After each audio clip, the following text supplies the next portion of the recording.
왜 40대부터 잇몸이 많이 망가지냐? 일단 치아라는 거는요, 재생이 안 돼요. 12살 때 치열이 완성된 걸 평생 써요. 틈들이 넓어지게 되고 치아가 흔들리는 게 생기고 그게 심해지면 뽑게 되는 거죠. 잇몸이 많이 빨리 망가지는데 염증이 많으면 암이 잘 생길 수밖에 없어요. 보통 약국에 처방전 없이도 살 수 있고 작은 용량 한 3,000원, 30초 정도 오물오물 있다가 뱉고 물로 가글 하고 그러시면 워낙 세균을 죽이는 능력이 탁월하기 때문에 잇몸병은 100% 회복할 수 있는데 이게 어떤 거냐면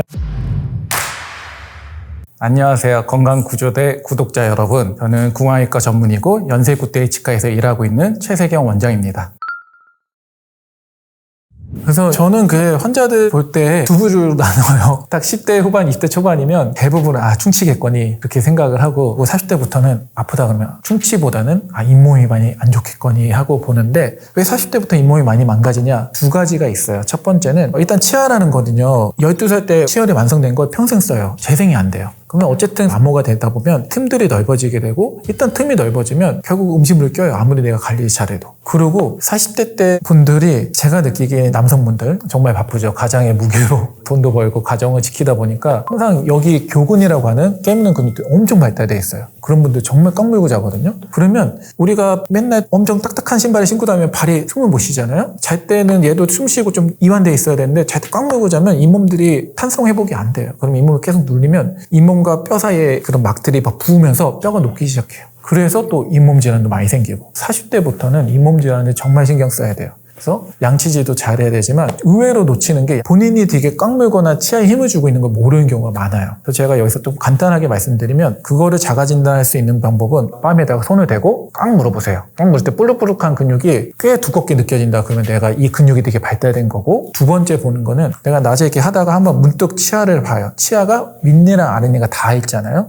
근육이 긴장된 거예요. 원래 우리가 일반적인 자세에서는 왼뒤의 어금니도 0.5mm에서 1mm 떠 있어야 돼요. 그게 이 근육이 이완되어 있고 치아에 힘이 안 들어가는 상태인데 안 좋은 자세로 있거나 너무 긴장을 했을 땐 치아를 꽉 물어서 치아가 맞닿아 있어요. 그거를 힘을 빼야 되는데 턱만 힘을 빼서 되는 게 아니라 근본적으로는 우리 허리, 척추, 경추 이런 데들을 자꾸 스트레칭해서 이렇게 뭉치지 않게 올바른 자세로 하는 것도 의외로 구강 건강에 정말 큰 영향을 미쳐요. 그래서 그것도 알고 평상시에 내가 일을 바쁘게 하더라도 한 번씩 스트레칭 해주고 치아가 맞닿아 있다 그러면 자꾸 여기 힘을 빼서 치아가 살짝 떠있게 유지해주는 것도 잇몸 건강에 정말 도움이 됩니다. 양치법 중에 횟수는 이런 상으로는 정말 양치질 완벽하게 하면 48시간에 한 번만 닦아도 돼요. 우리가 세균이 번식하는데 48시간 걸리거든요. 그럴 수 없으니까 하루에 2번은 닦는 게 좋겠다. 아침에 일어나서 한 번, 자기 전에. 자는 동안엔 침이 분비가 안 되고 혀에 운동이 없기 때문에 셀프 클렌징이 안 돼요. 세균이 엄청나게 자라나요. 자기 전에 양치질 꼭 하는 게 제일 중요하고 양치질을 할 때 우리가 바쁘다고 정말 바쁘면 이렇게 닦을 수도 있지만 그 치아 틈 사이에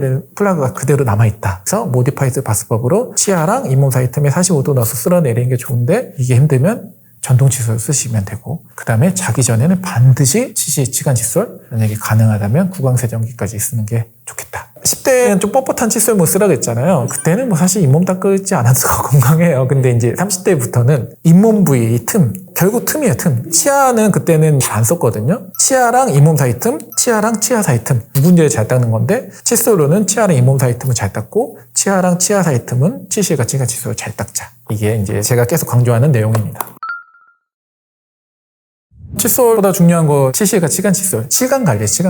사실 칫솔질 안 해도요. 혀랑 물만 가글 해도 표면은 되게 잘 닦여요. 근데 안 되는 데는 치아랑 치아 사이들 남아있는 플라그들은 치실이나 치간 칫솔 아니면 절대 제거가 안 돼요. 가끔 제가 구강세정기 좋다고 했지만 구강세정기만으로 다 제거가 될 것 같지만 껴있는 거 있죠. 그건 제거가 안 돼요. 치간 칫솔 종류도 예전에는 좀 한 종류였어요. 이제 금속에다가 나일론 칫솔 뭐가 있는 거였는데 요새는 플라스틱으로 된 것도 나오고 그런데 그런 것보다 더 중요하다고 생각하는 건 사이즈가 제일 중요해요. 치간 칫솔의 사이즈는 스몰 3개짜리 S에 SS, S 2개짜리 S, 미디엄, 라지 이렇게 있는데 라지로 갈수록 되게 크죠. 사실 저는 라지를 쓸 일이 있을까 싶을 정도로 라지 너무 크고요. 제가 보통 추천해드린 건 처음엔 S 3개짜리. 얇아요. 얇아서 잘 구부러지니까 잘못 쓰면 이렇게 찢을 수 있지만 그 조심스럽게 쓴다면 S 3개짜리면 웬만한 데 다 닦을 수 있고 앞서도 말씀드렸지만 치간 칫솔 절대 빡빡하게 쓰면 안 돼요. 조금 부드러운 게 낫고요. 두 번째로 치간 칫솔 쓸 때 주의하실 점은 치약을 묻히면 안 돼요. 치아랑 치아 사이 목 부분인데 치아의 목 부분들은 표면의 경도가 약해요. 치약 안에는 연마제가 많잖아요. 계속 쓰다 보면 이 부분은 잘 패이기 때문에 치간 칫솔을 물만 묻혀서 쓰는 거고 그럼 관리는 어떻게 하냐? 물 묻혀서 치아 축에 수직으로 집어넣어서 두세 번 반복한 다음에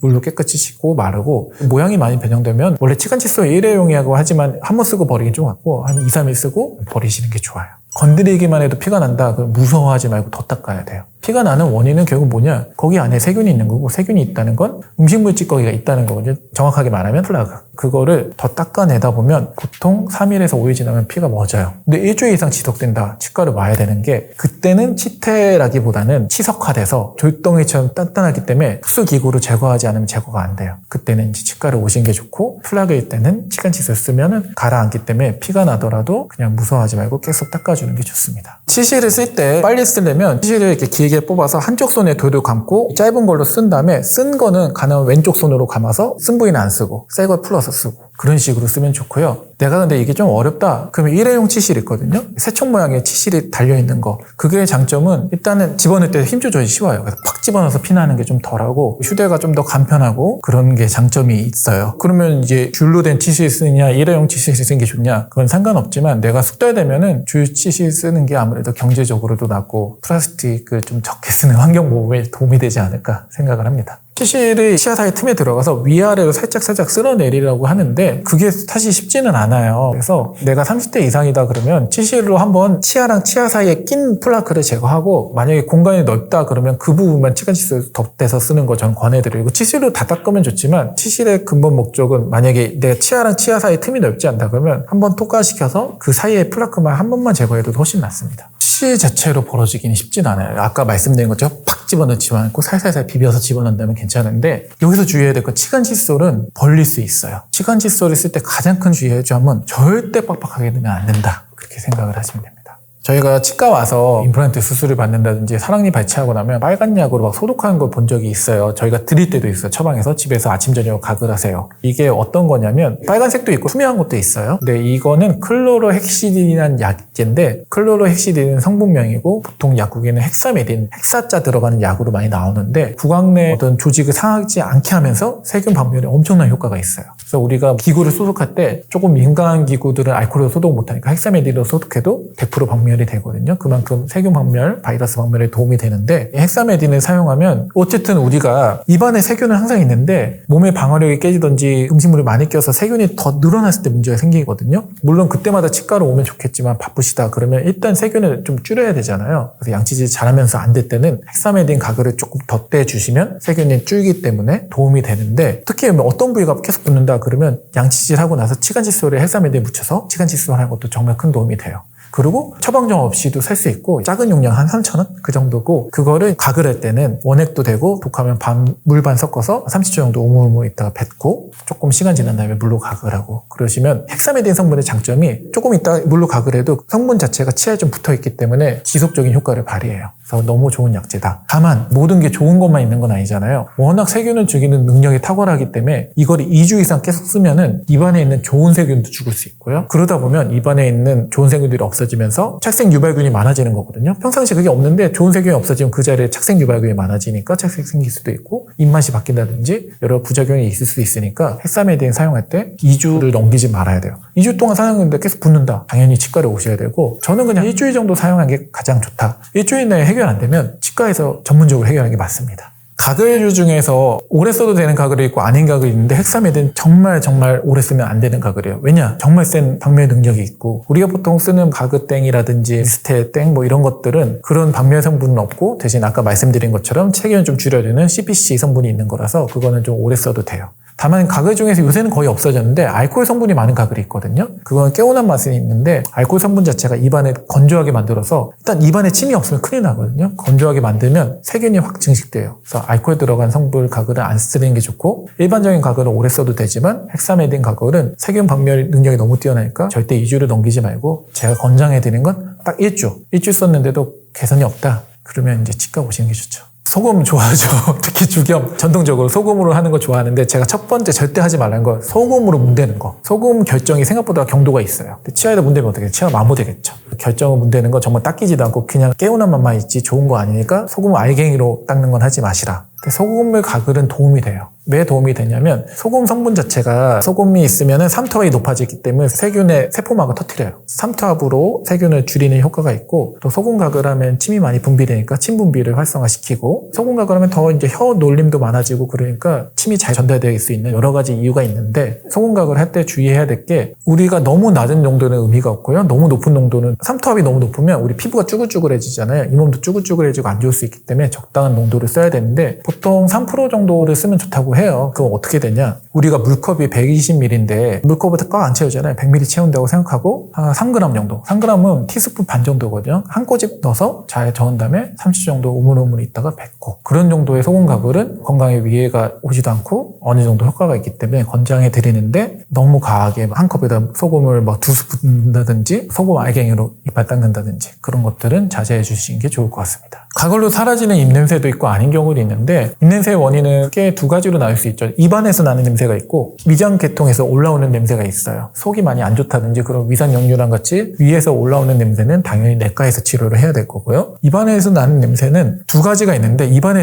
염증이 많아가지고 냄새가 나는 거예요. 음식물 끼거나 그런 것들은 가글하면 좋아질 가능성이 높아요. 염증이 사라지니까. 우리 음식물 고여있으면 어때? 썩으면 냄새 나잖아요. 입안에 있어도 썩어요. 그럼 냄새가 난단 말이에요. 그런 것들은 스케일링하고 청소하고 가글하면 좀 좋아질 수 있는데 두 번째, 입안에서 냄새를 유발하는 현기성 세균이 많아서 쥐가 나는 분들은 세균 조성을 바꾸지 않으면 냄새가 잘 안 사라지는데 이런 분들은 가글만으로 그 세균들이 다 없어지기가 쉽지 않은 게 좋은 세균들보다도 걔네가 질겨요. 원래 악당이 더 질기잖아요. 그래서 그런 경우는 가글해도 좋은 세균이 오히려 줄어지니까 나쁜 세균들 좋은 세균이 빠지니까 다리가 더 비었네 하고 더 번식되면서 냄새가 더 날 수 있는 거죠. 그래서 그런 경우는 조금 더 전문 병원에서 면밀한 치료를 받는 게 좋고 거기에 대한 대안으로 현재는 구강 내 유산균 투여도 많이 연구되고 있어요. 우리가 장이 안 좋으면 어떻게 해요? 장내 유산균 먹어서 좋은 세균 늘린 것처럼 입안에도 자꾸 좋은 세균 늘려서 나쁜 세균을 쫓아내자. 구강 내 유산균에 대해서는 아직 막 100% 정립되진 않았지만 제가 그런 분들한테 좀 권해드리는 게 일단 나쁠 건 없기 때문에 그런 방법을 채택할 수 있다. 그렇게 알고 계시면 될 것 같습니다. 우리나라에 정말 좋은 건강보험 제도가 있죠. 예전에 제가 처음에 개업할 때만 해도 스케일링이 보험이 안 됐어요. 그래서 뭐 한 6, 7만 원 내고 하셨어야 되는데 만 19세 이상은 1년에 한 번 무조건 스케일링, 전체 스케일링이 보험이 돼요. 그래서 본인 부담금이 만 원에서 2만 원 사이로 나오게 되고 그게 왜 의미가 있냐면 일단 올 때마다 청소를 하니까 기본적으로 우리가 아무리 양치를 잘해도 조금 구석구석 끼는 거 있잖아요. 그 전문가의 손길로 닦아내기 때문에 잇몸이 건강해지고 두 번째로 올 때마다 잇몸 상태에 대해서 치아 상태에 대해서 스케일링 하다 보면 우리가 구석구석 들여다봐야 되거든요. 놓치고 있는 충치라든지 그런 것도 발견하기 좋고 그리고 내가 올 때마다 아무래도 의사 선생님께서 어떤 상태다 얘기를 하니까 내 상태에 대해서 파악하고 있으니까 좀 더 조심하게 되는 여러 가지 좋은 효과가 있기 때문에 1년에 한 번 스캐닝하는 거 정말 좋은 제도라고 생각합니다. 환자분들이 여쭤볼 때가 있어요. 스케일러 그 기구로 치아를 막 대면은 치아가 안 파이냐? 파이죠. 근데 만약에 스케일러를 하는 거를 막 수직으로 치아 꽉 누르고 있으면 파이지만 우리는 절대 그렇게 하지 않아요. 옆에서만 긁기 때문에 뭐 정말 미세한 만문에 있을 수 있지만 치아가 파이는 건 아닌데 왜 느껴지냐? 일단 잇몸이라는 게 치석이 있는 상태에서는 무조건 부어요. 왜 붓냐? 우리가 세균이 있으면 몸에서 혈관을 증식시키니까 혈관이 증식시키면 어떻게 붓겠죠. 그런데 부어있는 상태에서 꽉 차 있다가 저희가 이제 치석을 제거하려면 붓기가 싹 가라앉아요. 그러면 뭔가 허전한 느낌이 들고 잇몸이 내려갔다 생각을 할 수 있고 또 잇몸이 내려가면 잇몸이 부풀어 있을 때는 뿌리가 덮고 있었는데 내려가면 뿌리가 드러나는 경우가 있어요. 건강한 상태에서 봤으면 전혀 그럴 일이 없지만 처음에 급격하게 시리거든요. 나 스캐닝하고 내가 망가졌어 그렇게 생각할 수 있지만 절대 그렇지 않고 그런 것들 무서워서 스캐닝 안 하잖아요. 그거는 정말 큰 병을 키우는 거기 때문에 스캐닝하고 내려가는 거는 부어있는 잇몸이 내려가는 거지 치아가 마모되는 건 아니니까 걱정하지 마시고 스캐닝 하시고 가끔 스캐닝 하다가 보철물 떨어지거나 그런 경우도 정말 있어요. 근데 스케일링에 약한 힘으로 떨어진 보철물이라면 결국 빠른 시일 안에 망가졌을 보철물이기 때문에 내가 미리 망가질 거를 발견했다고 생각하시면 되고 스케일링은 오랜 시간 동안 입증된 아주 좋은 치료이기 때문에 걱정 말고 받으셨으면 좋겠습니다. 잇몸 치료 계속 안 하고 버티다가 예를 들면 충치 치료는 한두 개 가면 100만 원, 200만 원대겠지만 잇몸을 안 살렸어요. 그래서 치아를 4-5개 뽑으면 거의 몇백만 원이 바로 나오게 될 수도 있겠죠. 임플란트를 해야 되기 때문에. 사실 이제 환자분들이 잇몸 치료가 보험이 되는 건 다 어느 정도는 알고 계시는데 약간 또 귀찮은 것도 있고 무서워서 안 오시는 것도 있는데 아무리 무서워도 빨리빨리 치료할수록 나중에 일이 커지지 않으니까 치과를 오시는 게 좋고요. 저는 사실 정기검진을 계속 와야 되는 것도 중요한 게 우리가 건강검진을 매년 받아야 되는 이유가 내가 내가 내 몸 상태를 알아야지 자꾸 대비를 하잖아요. 내가 잇몸 질환이 있는지 없는지도 알고 이게 매년 어떻게 진행되는지 알아야지만 거기에 대한 대처를 하고, 또 만약에 이제 내가 치과를 옮기게 됐는데 내가 매년 정기검진해서 내 상태를 아는데 갑자기 급속도로 막 충치가 여러 개 있다 그러면 가인지를 의심해 볼 수 있는데, 내가 10년에 한 번 가면 충치가 여러 개 있다고 했을 때 이게 진짜인지 아닌지 알 수도 없겠죠. 그래서 1년에 한 번씩 정기검진을 가는 게 내 상태를 알고 조심할 수도 있고, 치과에서 가인치료도 필요할 수 있는 길이기 때문에 최소 1년에 한 번씩은 오시는 게 좋습니다.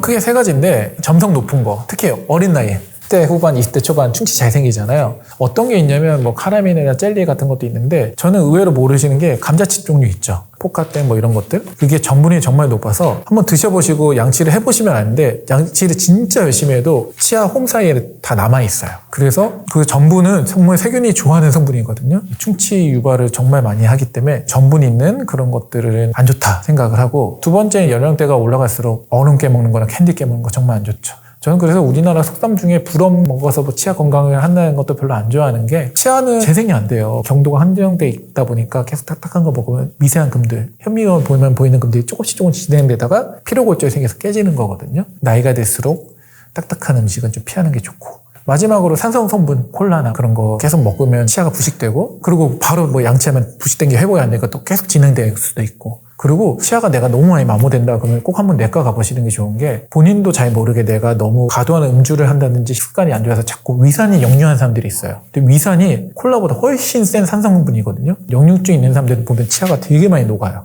그런 분들은 내과에서 꼭 고치는 게 좋고요. 그래서 이제 제가 피해야 된다고 생각하는 음식은 어린 나이일수록 산성 성분이나 점성 있는 거, 나이가 들수록 얼음이나 캔디 깨먹고, 안 그러시겠지만 이제 젊을 때는 병뚜껑 따고 그랬는데 절대 그렇게 하시면 안 됩니다.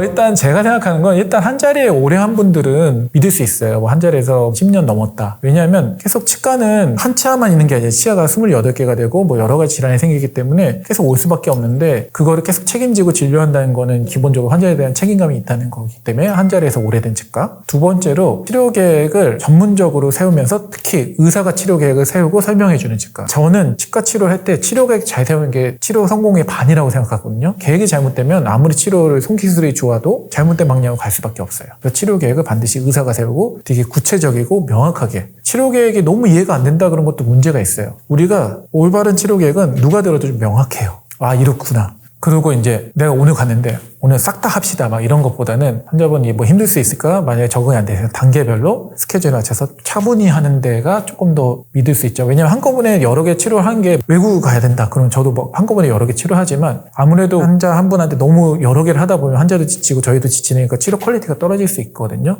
적절하게 나눠서 단계별로 치료하는 데가 조금 더 믿을 수 있는 치과지 않을까 생각을 합니다. 그리고 치과도 대부분 아시지만 전문 진료 과목이 있어요. 사랑니 발치는 수술을 전문하는 구강외과도 있고, 턱관절을 많이 보는 구강내과, 잇몸을 다루는 치주과, 신경치료를 잘하는 보존과, 뭐 여러 가지 과가 있는데, 기본적으로 어떤 과에서 수련을 하신 분들은 그 과에 대한 아무래도 자부심도 있고 거기에 대한 지식이 많기 때문에, 만약에 치과를 갔는데 분야별로 전문의들이 있다 그러면 저는 조금 더 믿을 수 있다고 생각을 합니다. 사실 한 치과를 오래 다니면 제일 좋죠. 그러면 오래 다녔으니까 당연히 믿고 조금 맡길 수 있고 그럴 수 있는데, 우리가 뭐 이사 갈 수도 있고 그래요. 이사를 가더라도 내가 만약에 1년에 한번 스캐닝 받으러 다니면 내 치아 상태를 웬만큼 알잖아요. 근데 내가 갑자기 6개월 만에 다른 데 갔는데 충치가 없던 게 5-6개 생겼다. 그러면 우리가 과잉치료 같은 걸 좀 의심해 볼 수 있는데, 내가 뭐 10년에 한번 간다고 뭐 알 수가 없잖아요. 10년에 가면 내가 정말 건강해도 만약에 정말 나쁜 맘 먹고 충치가 많아요 그러면 수긍해요. 10년 만에 왔으니까 많겠지.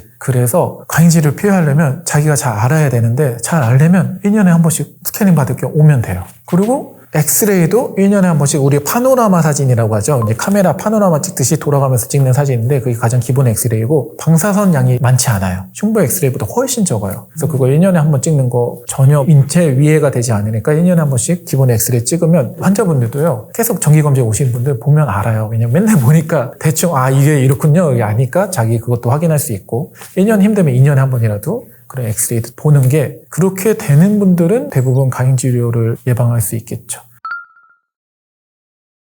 매일 식사를 하니까 아무래도 치아나 잇몸에 무리가 될 수밖에 없지만 가장 큰 이유는 초기 증상이 잘 없어요. 잇몸병이라는 건요, 잇몸에 피가 난다고 다 잇몸병은 아니에요. 우리가 뭐 피곤하면 허리 아플 때도 있는데 그렇다고 우리가 허리 디스크다 막 큰일이다 생각하진 않잖아요. 조금 피가 나는데 잘 관리하면 금방 해결되는데 그게 이렇게 심하지 않으니까 피 나도 크게 안 아프다 그러면 방치하면 그 세균이 퍼져서 잇몸 밑에 있는 뼈까지 가면 이제 잇몸병이 되는 거고요. 두 번째는 우리가 밥 먹다가 시리면 와요.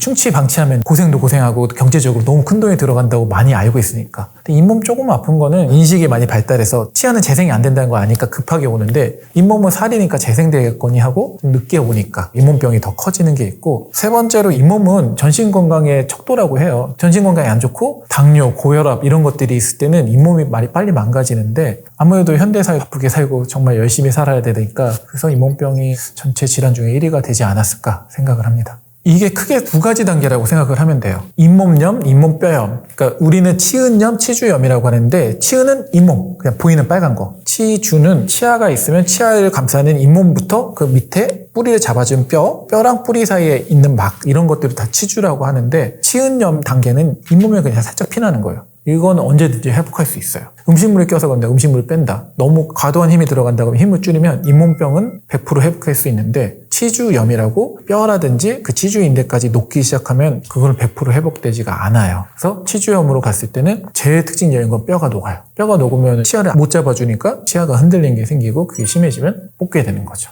그래서 치은염 단계에서 잘 막으면 치주염이 안 가니까 우리의 항상 목표는 치은염은 언제든지 생길 수 있지만 거기서 잘 막자. 잇몸병을 예방하는 중요한 요소입니다.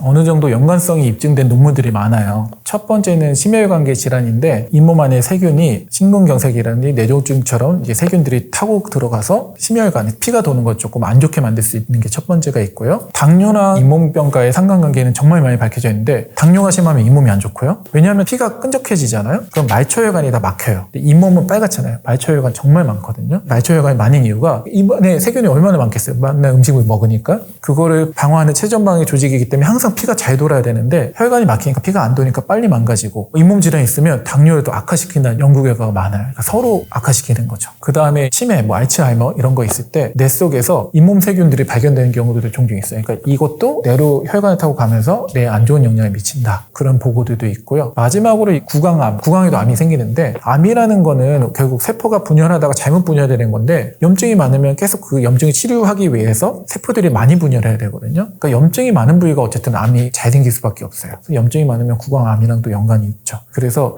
잇몸병이 건강하지 않으면 심혈관 쪽, 그 다음에 당뇨, 그런 뇌 쪽, 암 쪽에서도 어느 정도 영향을 미칠 수 있다. 그렇게 연구가 되어 있습니다.